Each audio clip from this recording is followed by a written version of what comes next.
Assalamualaikum warahmatullahi wabarakatuh. Perkenalkan, nama saya Lila Kurnia dengan NIM 2102112370, Fakultas Ekonomi dan Bisnis Prodi Ekonomi Pembangunan Universitas Riau. Baiklah, saya akan membacakan tentang PPT saya tentang budaya adat Melayu. Yang pertama, tentang kerajaan Melayu di Riau. Berbicara mengenai kerajaan-kerajaan yang ada di Riau sendiri memiliki banyak kerajaan berjumlah lebih kurang 29 kerajaan. Tetapi kerajaan yang terkenal di Melayu Riau itu Kerajaan Siak atau Kesultanan Siak Sri Indrapura. Kerajaan Islam pernah berdiri antara tahun 1723 sampai 1945.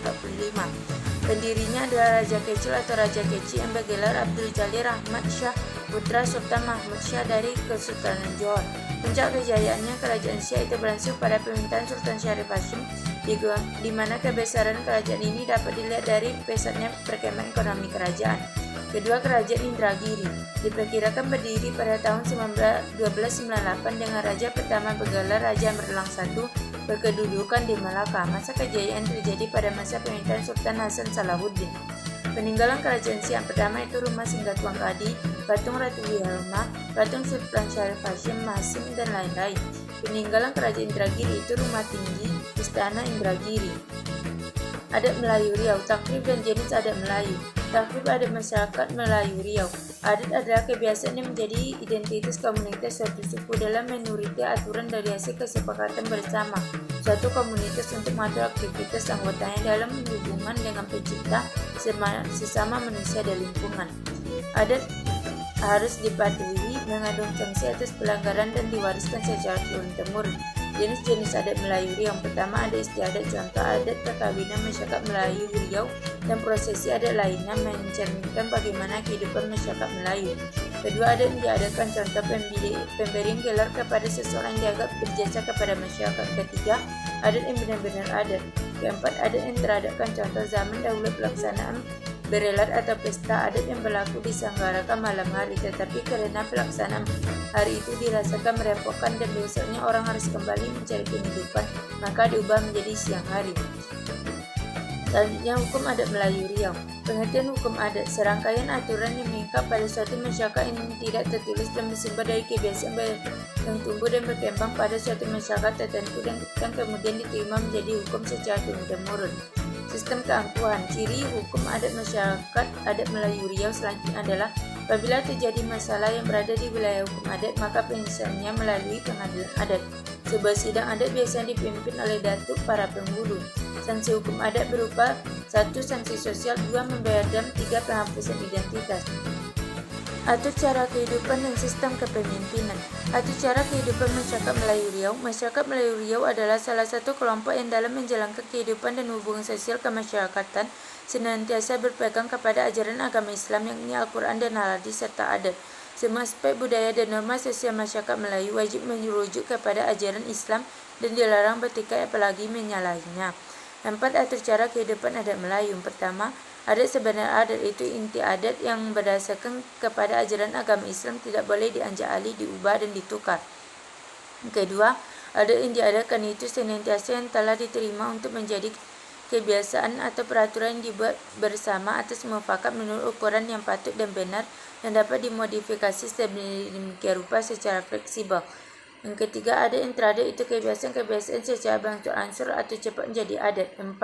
Adat istiadat itu kumpulan dari berbagai kebiasaan yang lebih banyak diartikan tertuju kepada upacara khusus.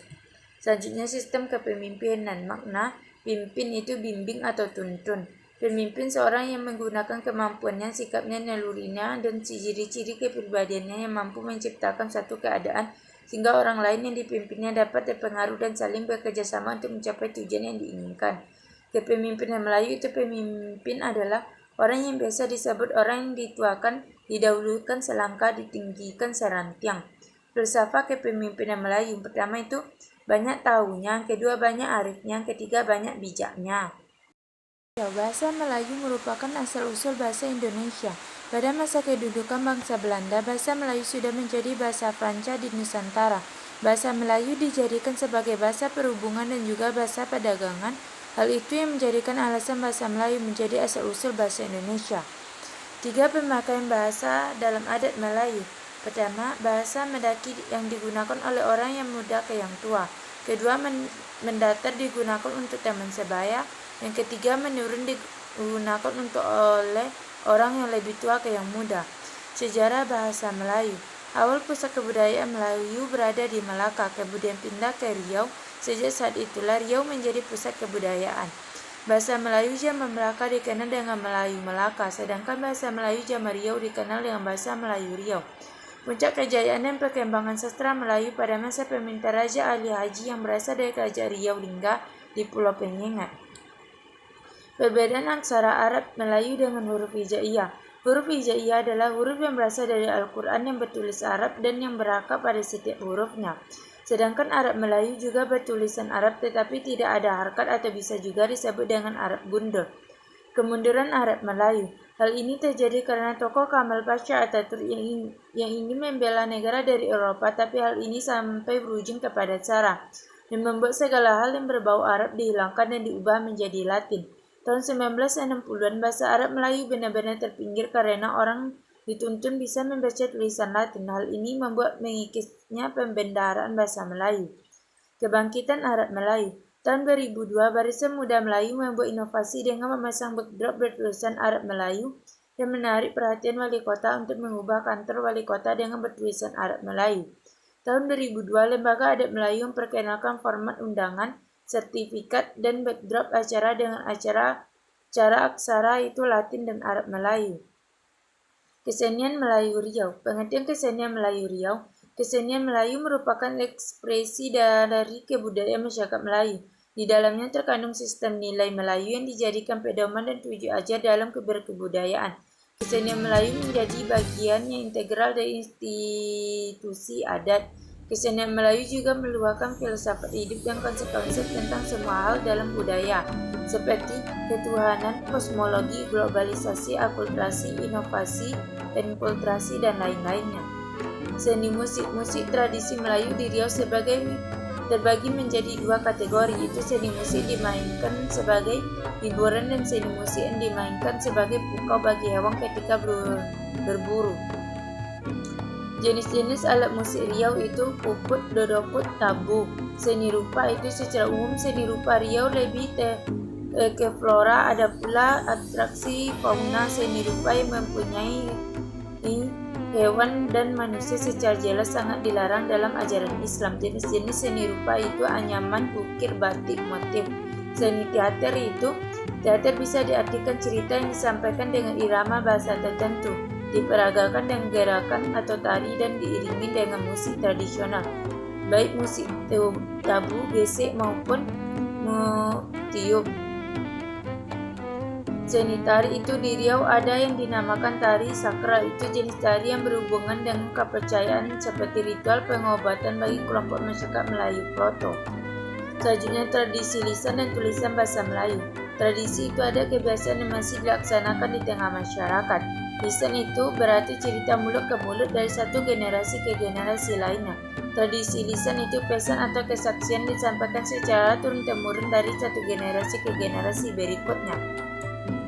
Tradisi lisan kelebihan itu pengumpulan data dapat dilakukan dengan adanya komunikasi dua arah. Selanjutnya penulisan sejarah menjadi lebih demokratis. Selanjutnya melengkapi kekurangan data atau informasi yang belum termuat dalam sumber tulisan atau dokumen. Kekurangannya itu keterbatasan daya ingat seseorang pelaku atau saksi sejarah terhadap suatu peristiwa. Kedua, memiliki subjektivitas yang tinggi dan dikarenakan sudut pandang yang berbeda dari masing-masing pelaku dan saksi terhadap sebuah peristiwa. Selanjutnya tradisi tulis. Itu tradisi tulis pada dasarnya merupakan sebuah penyampaian sejarah melalui tulisan. Kelebihannya itu memudahkan para peneliti untuk menyelesaikan karyanya. Kedua, penulisan sejarah menjadi lebih demokratis. Yang ketiga, melengkapi kekurangan data atau informasi yang belum termuat. Kekurangan itu sumber tertulis dan belum tentu secara keseluruhan dapat menginformasikan kebenaran secara pasti. Yang kedua, tidak bisa bertahan lama. Yang ketiga, rentan pencurian, maka harus betul-betul dijaga dan dilindungi. Ekonomi Melayu dan sistem tapak lapan. Hingga asas ekonomi Melayu itu kebudayaan Melayu yang sering dilihat sebagai salah satu sebab utama kemunduran ekonomi Melayu dan ramai terjadinya Nah, mengandaikan bahwa nilai-nilai tradisional Melayu membutuhkan keinginan untuk mencapai keuntungan atau motif laba atau profit motif dalam kalangan orang Melayu. Nilai ini juga dianggap sebagai penghalang orang Melayu daripada mengejar kekayaan dan memperbaiki kedudukan ekonomi mereka. Pada keseluruhannya, nilai-nilai ini menekankan kepentingan usaha yang murni, tanggung jawab, kegunaan harta secara rasional, gotong royong, dan juga kerjasama ekonomi. Sistem ekonomi tapak lapan. Sistem ekonomi tapak lapan dapat diartikan juga sebagai sistem mata pencarian. Sistem adalah cara yang digunakan untuk melakukan sesuatu, sedangkan mata pencarian merupakan pekerjaan yang menjadi pokok penghidupan untuk biaya sehari-hari. Jadi dapat disimpulkan bahwa pengertian sistem perekonomian orang Melayu adalah cara yang dilakukan oleh sekelompok orang Melayu sebagai kegiatan sehari-hari guna usaha untuk memenuhi kehidupan dan menjadi pokok penghidupan bagi orang Melayu. Sistem ekonomi tapak lapan. Pengertian tapak lapan itu, tapak lapan adalah sebuah sebutan khusus pada masyarakat Melayu di mana untuk menjadikan sistem ekonomi yang dilakukan oleh masyarakat Melayu Riau dan juga berlaku di alam Melayu yang menunjukkan jenis-jenis pekerjaan masyarakat Melayu sebagai sumber pendapatan keluarga. Jenis-jenis tapak lapan: berladang atau pertanian, beternak, peternakan, 3 menangkap ikan atau perikanan atau nelayan, 4 beniro atau menetek enau, 5 mengambil atau mengumpulkan hasil hutan, 6 berkebun tanaman keras, 7 berniaga atau berdagang, 8 bertukang. Tujuan sistem ekonomi tapak lapan itu selain meragamkan sumber pendapatan juga merupakan strategi untuk menghadapi kegagalan atau krisis akibat dari hanya satu pekerjaan sebagai sumber pendapatan. Jadi sistem ekonomi tapak lapan ini dilakukan sebagai antisipasi pada saat krisis dan jaminan keberlangsungan hidup keluarga maupun perekonomian masyarakat. Ekonomi masyarakat Melayu Riau di era globalisasi. Apa itu ekonomi kreatif? Konsep ekonomi di era global yang mengutamakan informasi dan kreativitas masyarakat dengan mengandalkan ide dan pengetahuan dari manusia itu sendiri sebagai faktor produksi utama. Tantangan ekonomi global masyarakat pertama, banyak yang bersaing dari luar, rendahnya apresiasi masyarakat, kurangnya pembiayaan pelaku sektor ekonomi kreatif, masuknya budaya asing, perubahan teknologi, langkahnya bahan baku, perkembangan dan kemajuan teknologi, dan yang terakhir penduduk daerah yang kurang diminati generasi muda. Sekian presentasi dari saya, terima kasih.